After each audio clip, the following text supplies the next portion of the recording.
Olá, tudo bem? Então, vou comentar com vocês agora então algumas questões que eu levantei frente ao banco de dados que vocês criaram com relação à temática do ovário policístico, tá? E a questão do aumento de peso, né? E algumas considerações a respeito. Então vamos lá, né? Lembrando que a nossa missão, né, é fazer com que as gerações futuras, né, tenham mais saúde pela ciência e que, né, as doenças endócrinas femininas vêm aumentando consideravelmente e que algumas, como a síndrome do ovário policístico, podem desencadear outras doenças, né, mais graves, né, como diabetes, que né, pode levar ainda a complicações cardiovasculares ainda mais piores. Por isso, então, sendo uma condição previsível e passiva de prevenção, a gente trabalha nesta ótica. E a gente está se apoiando no Objetivo de Desenvolvimento Sustentável número 3, Saúde e Bem-Estar.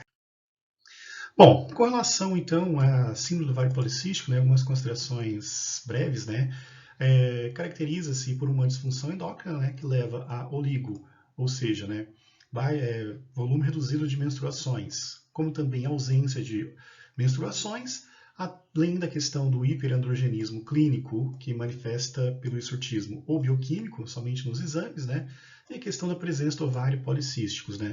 É uma das endocrinopatias mais comuns em mulheres em idade fértil, chegando a 10%, e uma das causas mais comuns do hirsutismo e da infertilidade. Além disso, é um fator predisponente para situações como diabetes mellitus, por exemplo, e também obesidade. Bom, diante disso, então, a gente traçou uma problemática, considerando que vem mais contribuindo para o excesso de peso. Então, por que algumas mulheres apresentam uma característica de ter excesso de peso na questão do ovário policístico e outras nem tanto, E quais seriam as variáveis previsíveis e passíveis de prevenção nesta situação? Então, vários trabalhos já estão sendo feitos com relação a isso. Encontrei este, que fala a questão do estilo de vida e controle de peso em mulheres que possuem ovário policístico, no qual nas conclusões é apresentado a questões de aumento de peso, ganho de peso a cada ano, entre outras situações, como a participação da atividade física, entre outras características. E a nossa ideia é dar uma contribuição nesse sentido também. Então, a metodologia foi a análise de um banco de dados, que vocês aí trabalharam, fizeram e sistematizaram, e eu fiz algumas análises posteriores. Então, o que a gente observa? Bom, a gente observa que a grande maioria das mulheres apresentam um índice de massa corporal de valores normalizados, mas, porém, se a gente somar todos os demais casos, que inclui sobrepeso e obesidade, nós temos um predomínio desta condição aqui. O que nos chama a atenção que pode ser multifatorial, pode ser desde questões alimentares, sedentárias, entre questões hormonais também, que levaria a uma preocupação maior e um controle maior, isso que a gente chama de fatores de riscos modificáveis. Eu posso mudar a alimentação, eu posso evitar o sedentarismo. Então, conhecendo um pouco mais a fundo, a gente conhece algumas estratégias que se tornem mais efetivas em certos manejos clínicos. Então, uma questão também que apareceu na amostragem, no questionário que foi aplicado, é que a grande maioria relata ter tido aumento de peso logo depois da menarca, da primeira menstruação. Um número significativo que realmente destoa daquelas que falaram que não tiveram aumento de peso. E ainda a questão do sedentarismo e estilo de vida, quase que uma similitude entre as duas condições. Então, esses são os dados iniciais. Então, vendo a questão do sedentarismo, a gente observa que se a gente fizer um comparativo entre sedentarismo e atividade física uma vez por semana, sendo que o sedentarismo está aqui em preto, tem quase que uma igualdade entre as condições em função do índice de massa corporal. Então, fazendo um trato estatístico, o que a gente observou?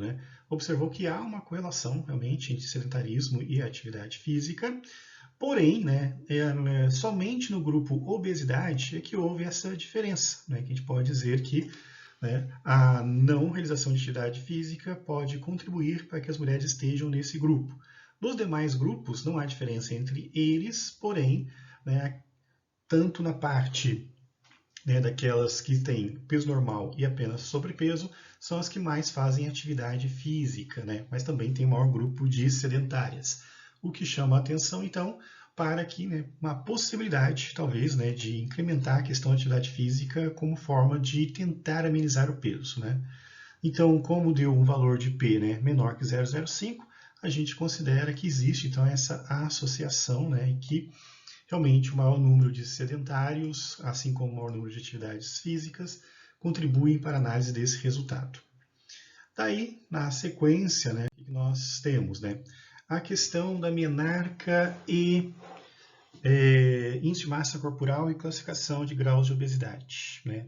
O que nós observamos aqui, né? Temos nesse gráfico o número de mulheres e aqui, né, na base, nós temos, né, as idades correspondentes, né, à menarca das mulheres. E temos, né, as variáveis que foram estudo, né, que são as faixas, né, de índice de massa corporal correspondente aos graus de normalidade e de sobrepeso e obesidade. O que nós observamos, né? Foi levantado duas hipóteses na questão estatística, então, né?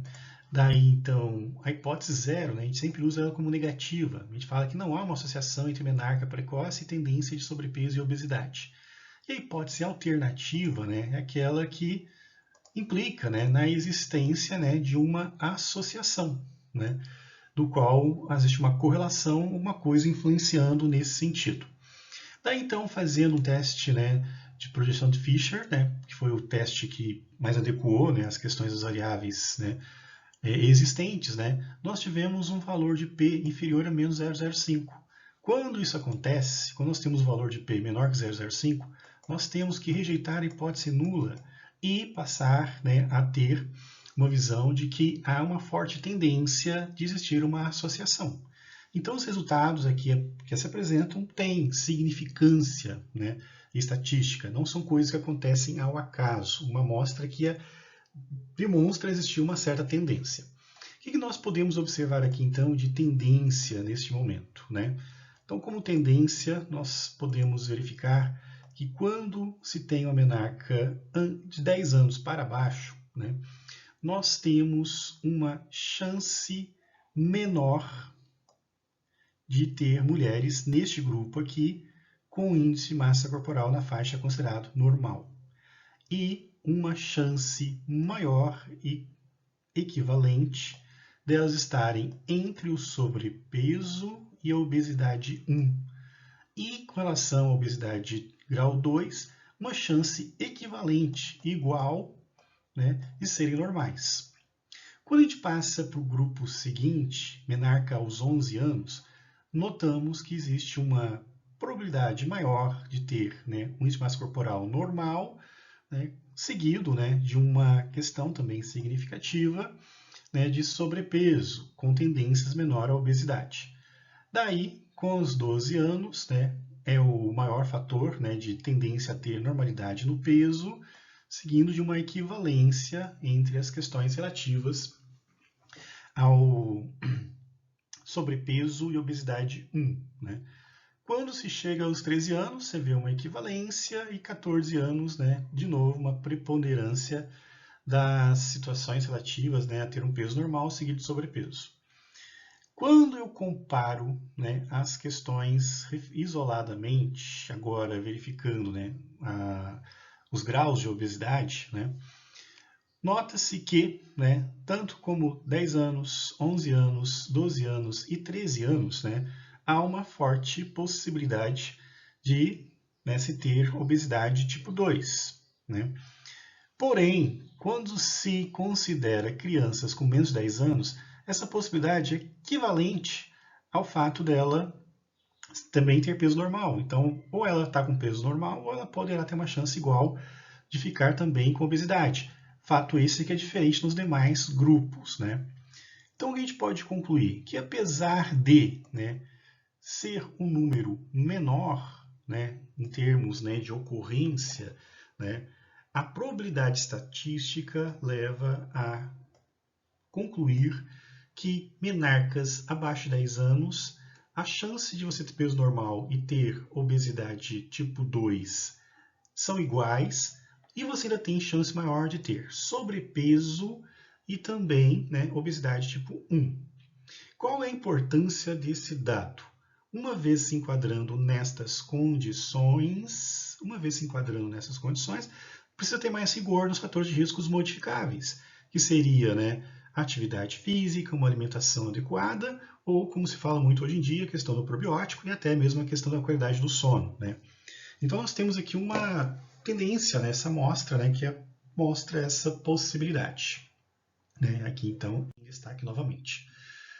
E com relação às medicações, né, foi feito também a avaliação, e nesta avaliação, né, observou-se que não existia, né, uma correlação positiva, né, o valor de P deu, né, maior que 0,05. Né? Então, sendo assim, não existe essa possibilidade existente, e o que nós notamos aqui, então, né, é que fica difícil da gente fazer essa correlação, né? Apesar de que os anticoncepcionais, né, serem uma classe de medicamentos que, dependendo, né, da progestina presente, né, pode levar a efeitos mineralocorticoides como aumento de peso, né, nós não conseguimos essa correlação nesta amostragem. Né? Então, a gente cancela H1, né, e acaba adotando, então, né, a hipótese nula que não existir a associação. Mas, porém, tem um detalhe. Né? Os anticoncepcionais são os fármacos mais descontinuados entre início de tratamento e tratamento atual, segundo consta na tabela. Então, pode-se verificar, né, a gente pode tentar organizar isso em estudos futuros, né, de verificar essa correlação, né, e realmente se no grupo de IMC maior houve maior caso de descontinuidade, né, do contraceptivos hormonais, né, porque aqui a gente só tem nesses dados aqui os medicamentos utilizados no momento. Faltou aqui fazer a comparação antes e depois. Né? Então a gente pode verificar isso também, né? E são, né, resultados também que podem ser promissores. Né? Bom, então, voltando à nossa pergunta, né, o que mais contribui para o excesso de peso, né, as consequências desse fenômeno na saúde, e o que poderia ser previsível e passivo de prevenção, podemos ver que 65% das mulheres, né, estão com sobrepeso ou obesidade 2, né, então a grande maioria nessa situação. Em um prazo de 5 anos pós-menarca, 60% das mulheres relataram aumento de peso, que pode estar associado à questão de uma menarca precoce, que favorece ainda mais, ou estilos de vida também, sendo que as mulheres com menarca precoce têm maior chance disso acontecer. Não há diferença entre sedentárias e não sedentárias, né, na questão da atividade física, exceto na obesidade 1, então é um perfil semelhante. Né. Mulheres que tiveram menarca antes de 10 anos têm maior chance, né, de ter IMC, menor chance de ter IMC normal e maior chance, tá certo, de sobrepeso e obesidade 1, né, e igual chance de peso normal e de obesidade 2. Né. Então, é um fator que chamou a atenção. E não há relação entre classe de medicamentos e IMC, porém os contraceptivos hormonais foram os mais descontinuados. Né? E a gente precisa verificar, então, se isso é presente nos grupos, né, conforme a faixa de IMC. Né? E as medidas de prevenção e controle de peso devem ser mais focadas em mulheres com menarca precoce, né? E outras medidas também serão avaliadas. Então é isso que nós temos, né, para o momento, né? E daí então a gente vai readaptando resumos e também um artigo para estas realidades e mais futuramente talvez comparar também menarca precoce e risco de diabetes. Ok, gente? Obrigado.